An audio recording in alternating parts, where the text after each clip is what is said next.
우리가 보기를 원하는 읽었던 본문이 어디입니까, 여러분? 베드로 전서입니까, 후서입니까? 후서죠, 후서. 지금 저희가 어제까지 베드로 후서를 생명의 삶 본문을 따라서 새벽 기도를 계속 보고 있어요.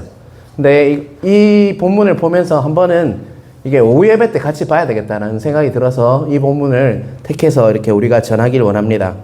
베드로 전서의 배경은요, 로마 네로 황제라고 하는데 난 황제를 안 합니다. 폭군이요. 네로라는 사람이 기독교인들을 뭐로 주목했어요? 대화재가 일어났는데 로마 시대 때 그 주동자들이 기독교인이다 라고 이렇게 비방하면서 핍박을 시작했어요. 그래서 정말 핍박이 너무너무 심했어요.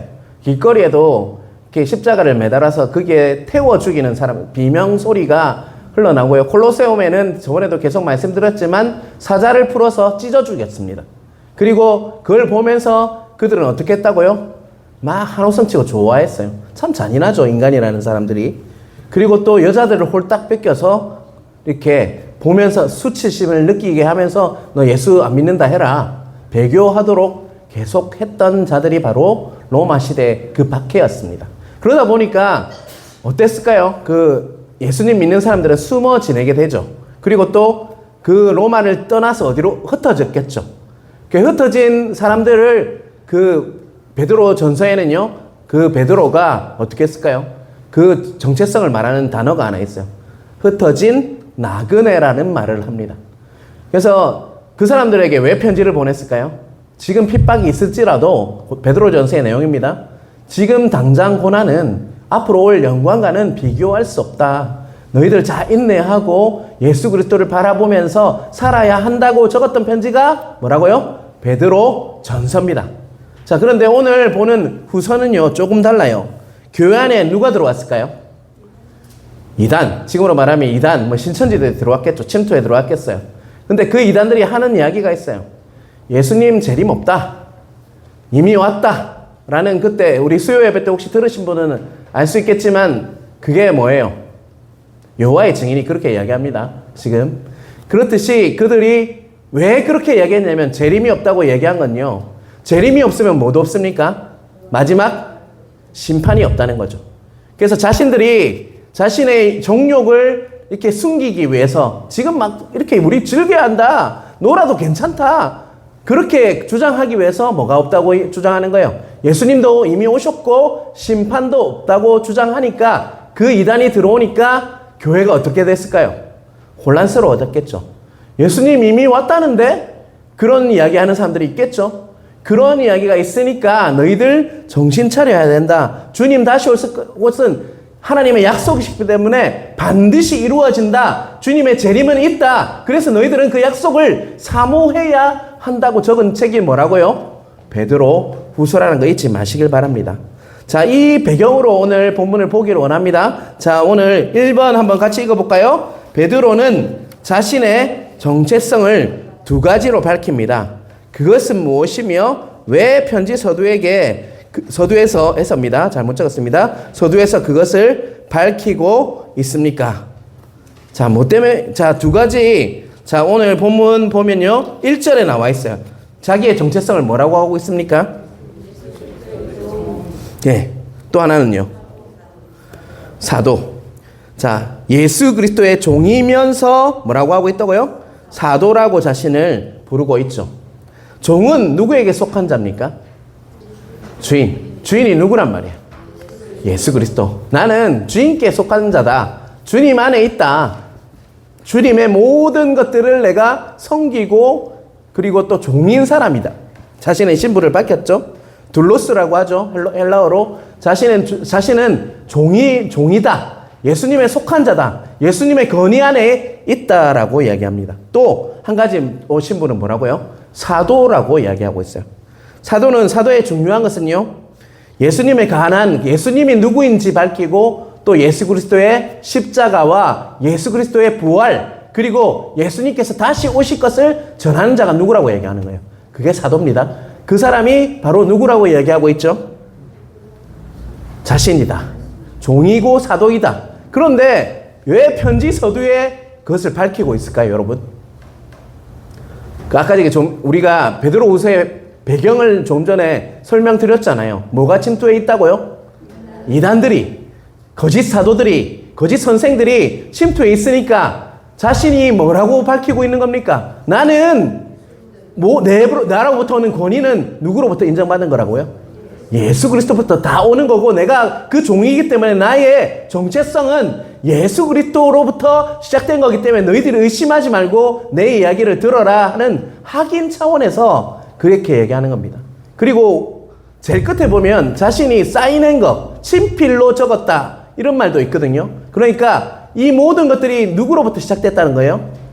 예수 그리스도의 예수님으로부터 시작된 거기 때문에 내 이야기를 잘 들어라 라는 그런 설득을 하기 위해서, 변증을 하기 위해서 그는 자신의 정체성을 밝히고 있다는 것입니다.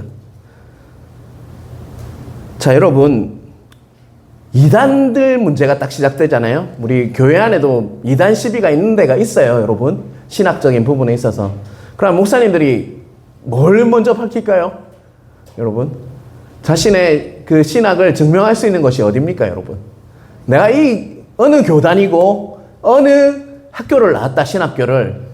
저는 합동신학교를 나왔죠. 합신 소속이고. 그렇듯이 내가 문제될 만한 이야기를 한다면 뭡니까? 자신의 정체성을 명확히 밝혀야 되잖아요. 그렇듯이 베드로는 자신의 정체성이 뭔지 밝히면서 이 교회 안에 이단들이 하는 이야기를 듣지 말고 누구의 얘기를 들으란 말이에요.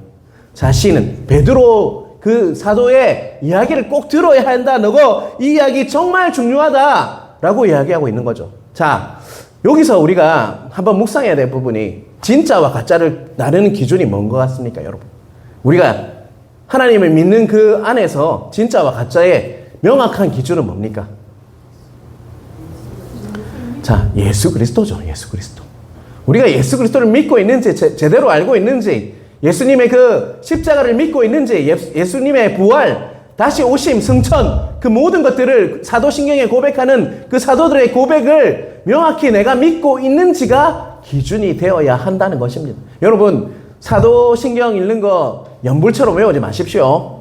내 신앙 고백입니다. 그거는 내 안에 있는 그 신앙이 이렇다라고 고백하는 거기 때문에 또박또박 하려고 노력하십시오. 저도 빨리 할 때가 있어요. 막 예배가 급하면 막 빨리 해가지고 어른들이 힘들어 하시는 거 내가 아는데요. 저도 다시 한번 저를 다시 돌아보겠습니다. 그거는 우리의 신앙 고백입니다, 여러분.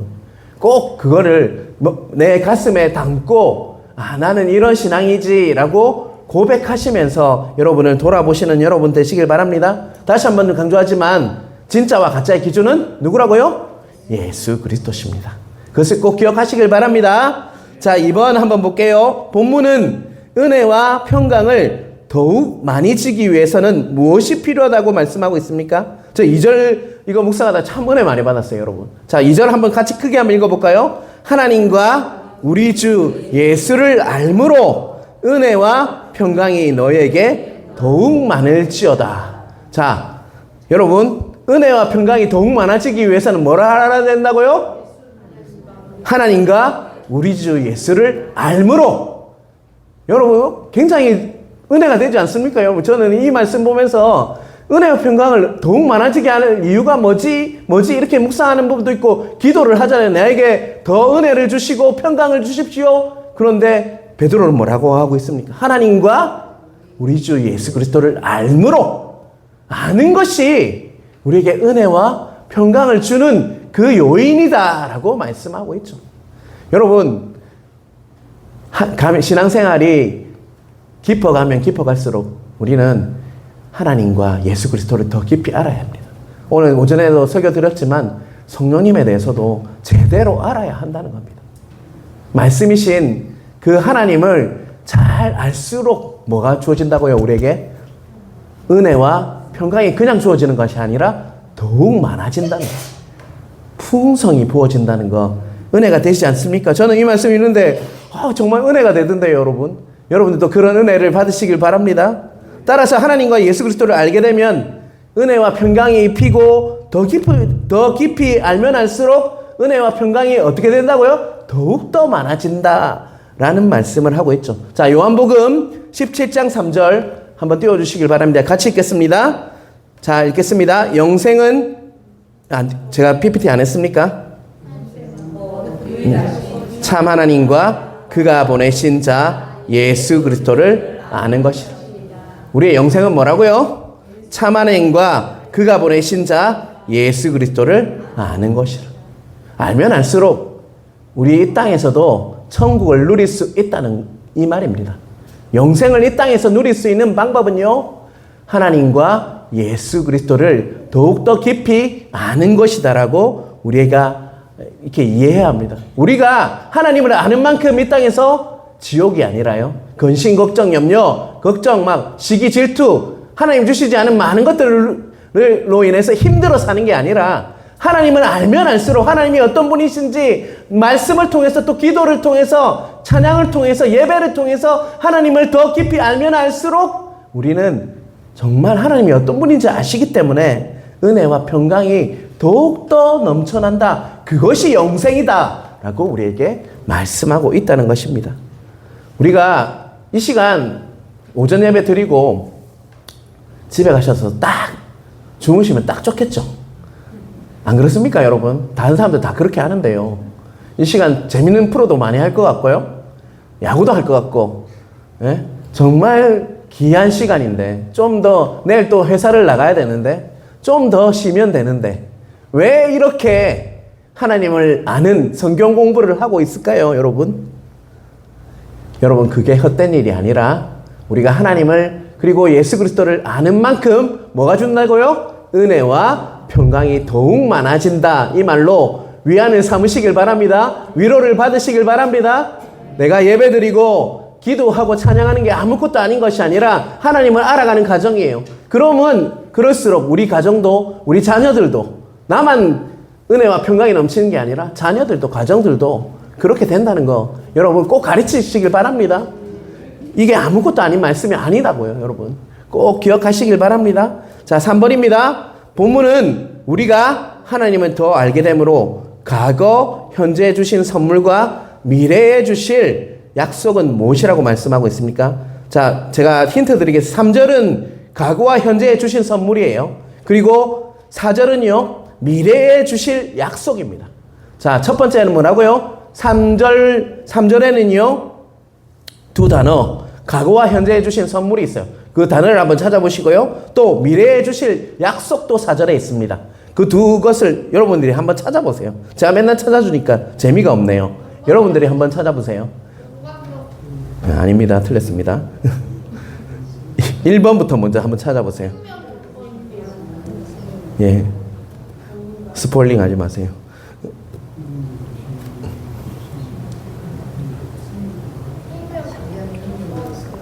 자, 3절에 보면 과거와 현재에 주신 선물 딱 두 단어입니다. 두 자.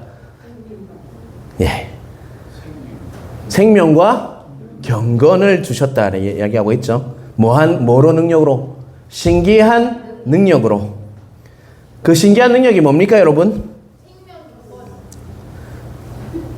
그래, 주셨는데 신기한 능력이 뭐냐고. 신기한 능력은 신적 능력을 말해요. 하나님의 그 능력으로 우리에게 뭘 주셨단 말이죠? 생명과 경건. 이 생명과 경건을 한마디로 하면 줄일 수가 있어요. 경건한 삶을 주셨다라고.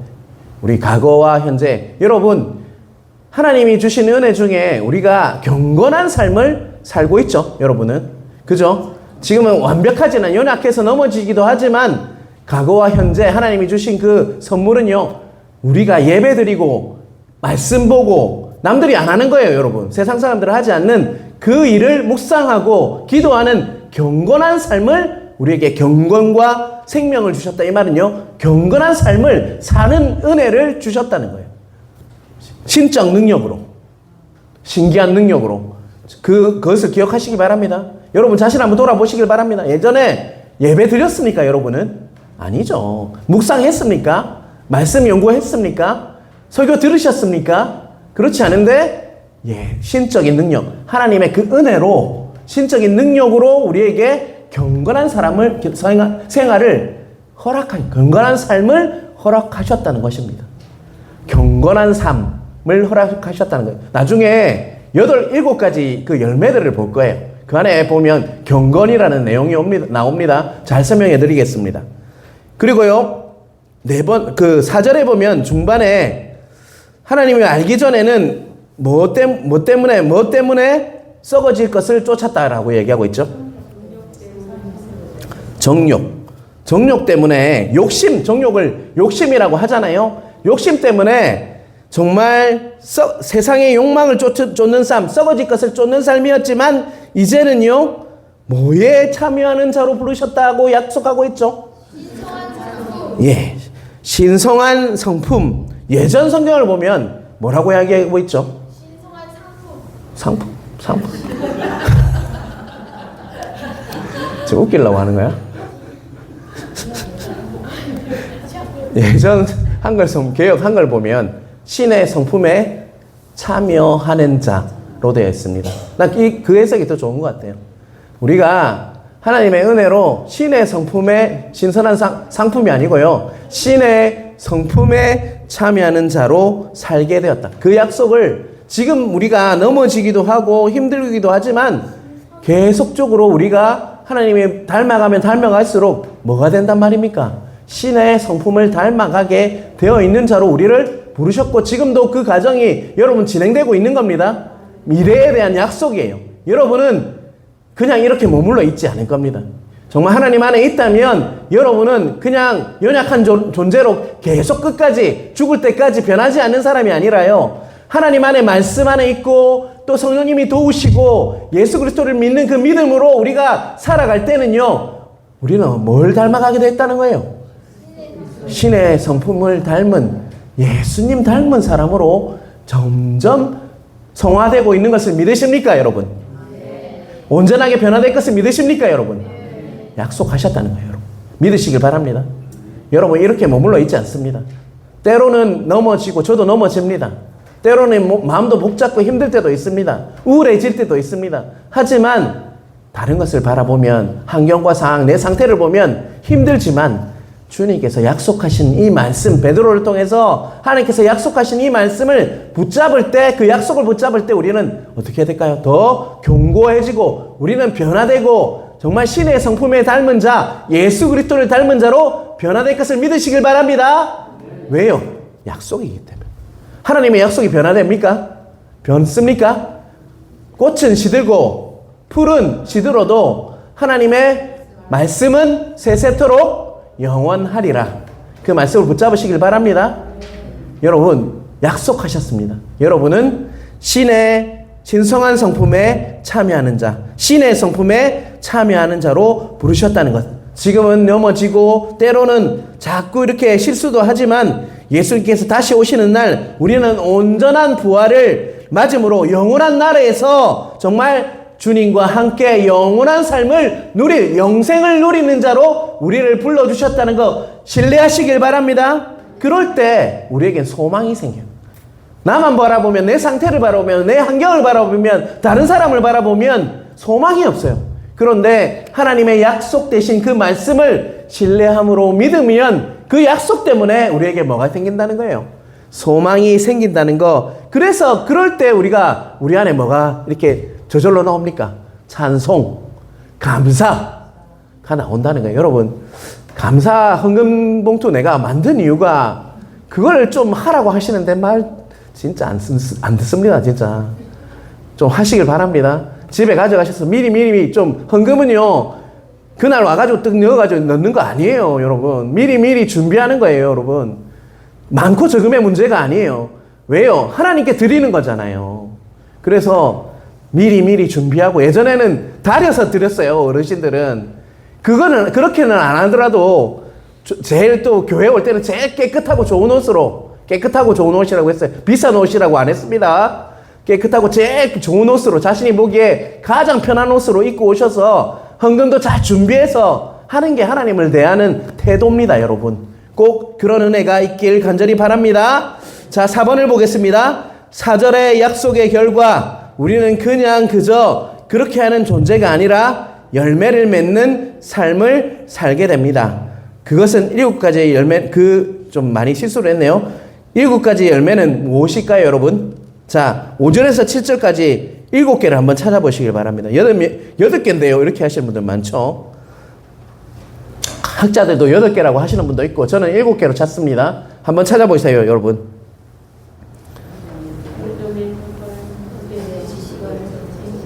아니, 그렇게 하지 말고요. 딱딱딱 끊어서 하십시오.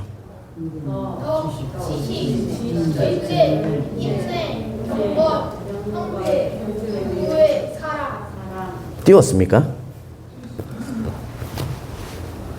아니네요. 잘 찾네요. 자, 다시 한번 보겠습니다.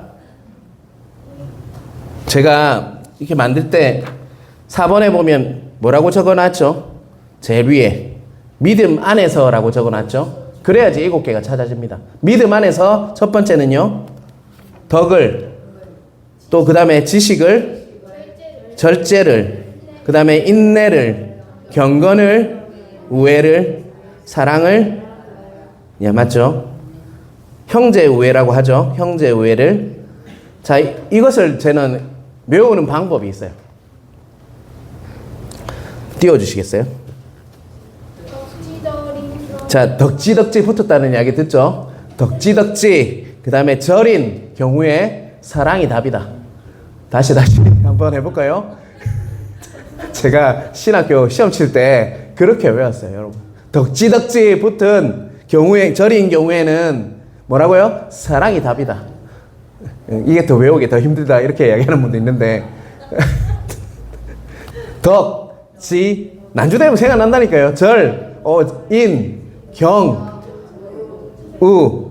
맞죠? 외워지죠? 그 다음에 사랑. 이렇게 7가지. 다시 한번 해볼까요?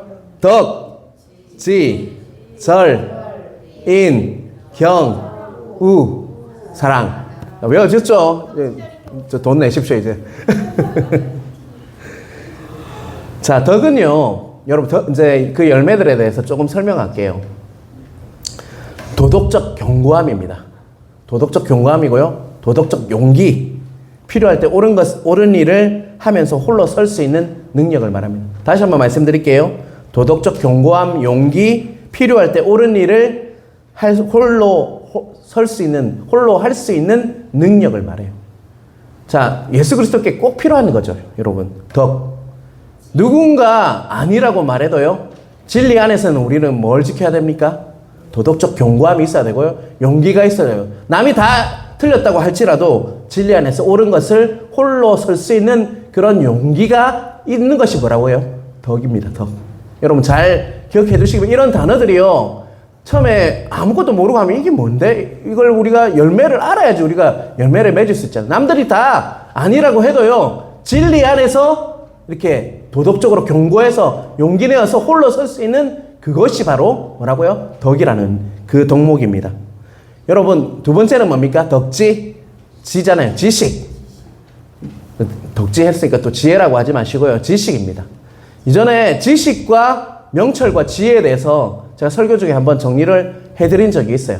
지식은 어느 부분에 있는 이야기라고 하던가요? 내가 배우고 듣고 깨닫고 알게 된 것, 과거에 해당하는 것이 내가 초등학교에서 배우고 중학교에서 배우고 대학교에서 배우고 했던 그 모든 것들이 내 안에 쌓여있습니까? 안 쌓여있습니까? 물론 다 잊어버렸지만 은연중에 다 있다고요. 그것을 지식이라고 하죠. 지식 본질은요, 과거에 속한 것입니다. 지식은 정말 좋은 것이지만 그걸로 부족하다고 했죠. 뭐가 또 필요하다고 했습니까? 명철과 지혜가 필요하다고 했죠. 그러면 명철은 뭡니까? 제가 한번 해드렸어요, 저번에. 명철은 현재를 살아가는 기술이라고 할 수 있습니다.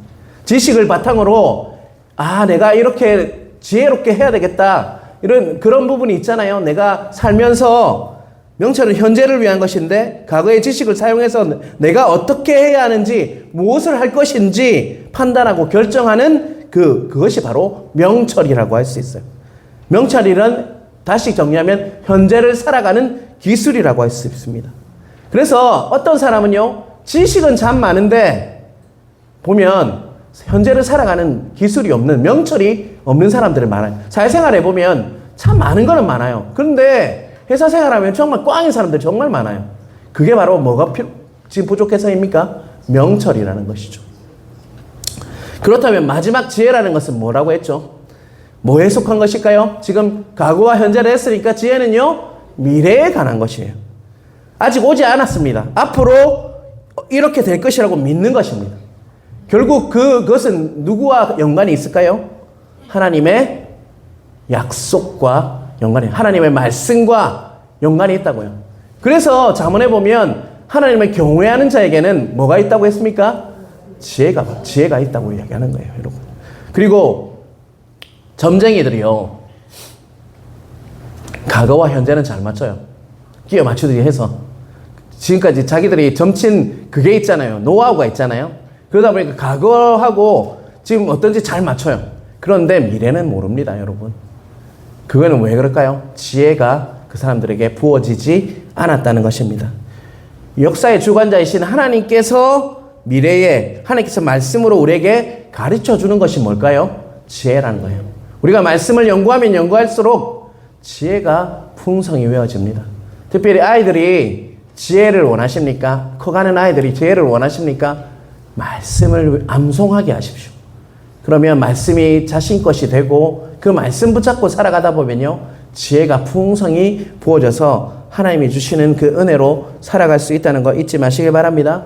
자, 두 번째 덕목이 뭐였다고요? 지혜였죠, 지혜? 지식. 두 번째 지식이었고요. 세 번째는요, 절이니까 절제죠. 자, 절제는요, 높은 도덕성과 지식을 가지고 믿음을 세워갈 때 절대 예수님 외에 다른 어떤 것이나 어떤 사람이 우리를 지배하게 해서는 안 된다는 거죠. 절제는 뭐라고요? 예수님 외에 다른 어떤 것이나 어떤 사람이 우리를 지배하게 해서는 안 된다는 마음이 절제라는 것이죠. 네. 집에 가십니다. 네, 가시면. 네네. 허리가 아프셔서 가셔도 됩니다. 예. 예수님 외에 다른 어떤 것이, 어떤 사람이 우리를 지배해서는 안 된다는 게 뭐라고요? 절제다라는 거 잊지 마시길 바랍니다. 세상이 방종을 부추길 때도요, 균형 잡힌 삶을 유지하는 것을 말하는 것인데, 여러분, 요새 이런 말들이 있더라고요. 어떤 목사님이 이야기하는데, 영적 가스라이팅이라는 말을 들어봤어요, 여러분. 예, 특별히 성령의 이렇게 성령 사역 하시는 분들 중에 신사도주의, 사도 선지자 운동 하시는 분들 중에 영적으로 자꾸 가스라이팅 하는 사람들이 있어요. 그 단체에 속하지 않으면 너희 다 죽는다, 영적으로. 이거 절제하지 못해서 그런 거예요, 여러분. 아시겠죠? 어느 교회에 갔는데 이 교회 말고는 여러분 다른 데 가면 영적으로 다 죽습니다. 이게 절제하지 못하는 부분이라서 그런 겁니다. 그게 영적 가스라이팅이에요, 여러분. 그런 거 없습니다, 여러분. 어느 교회에 있건 자기가 하나님 앞에 바로 서 있으면 좋은 교회를 만들 수 있습니다. 또 썩은 교회도 없고요. 또 탁월하게 좋은 교회도 없습니다. 교회는 하나님의 그 핏값으로 산 하나님의 교회입니다. 그래서 교회를 사랑하셔야 되고요. 정말 이 교회를, 우리 교회를 정말 사랑하는 마음으로 다녀야 하고, 정말 목사는 하나님의 종이에요, 그냥. 하나님의 말씀 전하러 간 말씀 전하는 자지, 자신이 가스라이팅하고 영적으로 조정하고, 이거는 악한 짓입니다, 여러분. 그래서 더 이렇게 분별해야 될 일이 많습니다. 악한 사람들이 워낙 많아요, 여러분, 영적으로. 그래서 더 말씀을 깨달으시고 그 안에 있으시길 간절히 바랍니다. 자, 네 번째가 절인이니까 뭡니까? 인내. 역경이나 재난이 닥칠 때 흔들리지 않는 굳건하고 명료한 정신을 유지하는 것이라고 했어요. 이 말은 하도 이해가 안 됩니다. 그죠? 자, 인내는요, 이빨 깍 깨물고 버티고 견디는 겁니까, 여러분? 아니에요. 인내는 하나님의 약속인 말씀을 붙잡고 하나님의 약속에 성취될 것을 뭐 하는 거죠? 기다리는 겁니다. 기다리는 거. 하나님의 약속이 있어야 돼요. 전제는. 그 약속은 뭡니까? 하나님의 말씀을 믿는 거예요. 붙잡고 하나님께서 약속하신 말씀이기 때문에 성취될 것을 믿으면서 하나님의 때와 시간은 어디입니까? 우리가 알 수 있습니까? 모르잖아요. 그 하나님의 때와 시간을 신뢰하면서 인내하면서 그 약속의 성취를 뭐 하는 거라고요? 버티고 견디는 게 아니라 기다리는 게 인내라는 거 잊지 마시길 바랍니다. 이런 개념들이 잡혀야지 뭐 7가지 열매가 열려도 내한테 열리는 줄 알잖아요, 여러분. 그렇죠? 자, 절인 다음에 경우잖아요. 경우. 경자는 뭡니까? 경건. 경건입니다. 참된 경건은 2가지가 있어요. 2가지가 있다고 이야기했습니다. 첫 번째는요, 경건의 모습으로 나타나는 모습인데, 하나님을 예배하고 하나님을 사모하는 자리를 정말 사랑해서 내 삶이 달라진 걸 말해요. 경외의 신과 예배를 드림으로 하나님을 향한 바른 관점으로 하나님께 나아가는 코람데오, 내가 하나님 앞에 있다, 하나님이 내 앞에 있다, 그 마음으로 하나님을 경외하는 마음으로 항상 살아가는 그 태도를 뭐라고요? 경건의 첫 번째 모습이고요. 2번째는요, 다른 사람, 내 옆에 있는 지체들 있죠. 그리고 이웃들, 아직도 예수를 믿지 않는 형제나 가족이나 그런 사람을 대하는 바른 관점이 경건입니다. 진심으로 그들을 뭐 하는 마음이 있어야 될까요? 섬기는 마음이 있어야 됩니다. 그게 경건이에요, 여러분. 그래서 우리가 구제하고 선교하는 거잖아요. 아직 믿지 않는 사람들을 전도하는 거잖아요. 그게 경건의 2번째 모습이라고. 그런데 하나만 우리가 있다 보니까 경건에 하나님만 경외하는 그게 경건이라 생각하니까 옆에 지체를 보지 않는 그런 경우가 있다는 거예요, 여러분. 2개가 이렇게 연합될 때, 완전히 이룰 때 옆에 사람도 사랑하고 옆에 사람도 섬기고, 그리고 이 믿지 않는 사람들도 섬기려고 하는 그 마음도 뭐라고요? 경건이라는 거예요, 경건. 응당받아야 될 그 사람들이 존경하고, 왜요? 그 모습들도 믿지 않지만 또 내 옆에 있는 지체들은 뭐로 만든 겁니까? 하나님의 형상으로 만든 자들이잖아요. 그래서 그들을 멸시해야 됩니까? 미워해야 됩니까? 그게 아니라 응당 우리가 해야 될 존경과 존중으로 그 사람을 대하는 것 또한 뭐라고요? 경건이다. 꼭 기억하시길 바랍니다. 한국교회는 하나만 경건이라고 생각하니까 무너져 있는 거예요. 그게 아니라 옆에 지체들에게 하는 태도, 응당 그들이 정말 존귀한 자이다. 하나님의 형상으로 만든 자이다. 믿지 않지만, 아직도 예수님을 몰라서 믿지 않지만 그들 또한 존중받아야 한다라는 마음으로 전도해야 합니다. 아이고 불쌍한 것들, 이렇게, 아이고 니는 예수 안 믿으니까 큰일 났네, 이런 마음으로 절대 전도하면 안 돼요. 불쌍히 여겨야 돼요. 예수님은 모르는 게 불쌍한 거지, 몰라서 그런 거지. 그리고 옆에 있는 지체들 미울 수 있습니다. 하지만 그들도 하나님의 형상이라고 생각하면서 그 사람을 위해서 기도하는 태도가 2번째 경건의 모습이라는 거 꼭 기억하시길 바랍니다. 저는 이 말씀 연구하면서 나도 이런 부분이 약하구나. 경건은 하나님만 경외하고 예배하면 나에게 주어지는 거라고 생각했어요. 그게 아닙니다. 옆에 지체들도 돌볼 줄 아는 그 태도 또한 뭐라고요? 경건의 2번째 모습이라는 거 꼭 기억하시길 바랍니다. 자, 형제 외에 다른 사람을 가족처럼 대하는 태도를 말합니다. 뭐라고요? 다른 사람을 가족처럼 대하는 태도. 서로 짐을 더 무겁게 할까요, 우리가? 그게 아니라 서로의 짐을 나누어지고 서로의 아픔과 기쁨을 느낄 정도로 친밀한 관계 속에 있는 것이 바로 형제 우애입니다. 그리고 다른 사람들의 의견, 감정, 생각, 다양성을 인정하는 태도도 뭐라고요? 형제 우애입니다. 서로를 사랑하려면요, 그 사람을 이해해야 됩니다. 첫 번째는요. 그래서 밑에서 난 참 보기 좋은 게 이렇게 예배 끝나고 모여서 얘기하는 모습들이 참 저는 좋아요. 왜요? 형제 우애가 없으면 교회가 하나 되지 못합니다. 안에서 교제함으로 인해서 그 사람들의 이해할 수 있는 방법은요, 대화를 하는 거예요. 대화하고, 저 사람이 어떤지 알려면 대화해봐야 되잖아요. 여러분, 교회는 코이노니아, 하나님과의 연합도 있지만 형제 간의 교제도 정말 중요합니다. 여러분, 그런 자리가 있을 때 자신을 오픈하는 마음도 중요해요. 오픈 마인드가 안 되면 사역자도 참 힘듭니다. 오픈하시고 털어놓을 때는 털어놓으시고 이제 양육 들어가는데요. 21일부터 그때는 내가 다 물어볼 거예요, 여러분들. 속속들이 이제 기대하시길 바랍니다. 그래서 그 교제가 목사하고의 교제도 이루어지지 않으면요 말씀이 안 들어갑니다. 제가 그래서 청소년 사역을 꽤 오래 했거든요.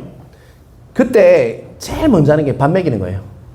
밥 먹이고 그때는 또 우리 교회에 이재모 피자 장로님이 계셔가지고 그 떡을 또 많이 봤어요. 피자 먹이면 완전히 막 너무 좋아하거든요. 그리고 또 장로님들이 후원을 또 많이, 김정환 장로 계신데 정말 후원을 많이 해주셨어요. 아이들 먹이라고. 그리고 내 카드값도 많이 올라갔죠. 근데 그 사역을 하려면 같이 밥 먹고 이야기하지 않으면 되지가 않아요. 마찬가지입니다. 여러분과 같이 사역을 하기 위해서는 여러분과 깊이 교제를 해야 돼요. 그래야지 저 사람의 의견, 감정, 생각, 주장을 알 수가 있잖아요. 그게 뭐라고요? 형제 우애라는 겁니다, 여러분. 그게 있어야 됩니다. 자꾸 근데 교회들이 이런 것들이 무너지는, 특별히 코로나 이후 정말 이것들이 다 무너졌어요. 그러니까 교회가 결속력도 없고 하나 되지 못하고 자기 위주로 그냥 예배드리고 집에 가는 그냥 아무 힘도 없는 교회, 전진하는, 정말 하나님이 만드신 그 교회는요 삶으로 나타내야 되는데 그걸 하지 못하는 선교적인 마인드가 전혀 없는 교회로 지금 자꾸 교회들이 퇴색되고 있다는 거 잊지 마시길 바랍니다. 자, 사랑입니다. 여러분, 7칸의 사다리 꼭대기에 뭐가 있습니까? 자꾸 이렇게 점진적으로 나왔잖아요. 뭐 형제 우애의 사랑, 이렇게 지금 보면 말씀이 뭐라고 되어 있습니까? 지식의 절제를, 절제의 인내를, 인내의 경건을, 경건의 형제 우애를, 그리고 형제 우애의 사랑을 더하더라. 7가지 사다리가 있다면 제일 높은 자리에 뭐가 있습니까? 사랑이 있다는 것이죠. 그 중에 제일은 뭐라는 거예요? 가장 귀한 열매는 사랑입니다, 여러분. 다른 거 다 없어도 사랑이 참 많았으면 좋겠습니다. 남을 정말 진심으로 사랑할 수 있는 목회자가 되었으면 좋겠습니다. 자꾸 판단하고 비판하고 그런 지식적으로 뭔가를 따지는 그런 목사가 아니라요. 사랑이 너무나 풍성해서 그 열매들이 맺혀서 정말 사랑할 수 있는 은혜가 부어지는 저도 됐으면 좋겠고요. 여러분도 되었으면 좋겠습니다.